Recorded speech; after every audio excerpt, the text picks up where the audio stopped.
Let's talk about type of buttons.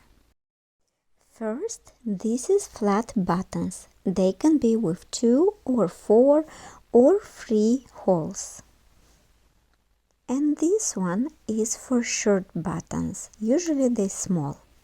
The next one is called shank buttons. That's buttons with no holes. They have in the back side as a loop that it's used for jackets and suits. And the next one is my favorite, decorative buttons.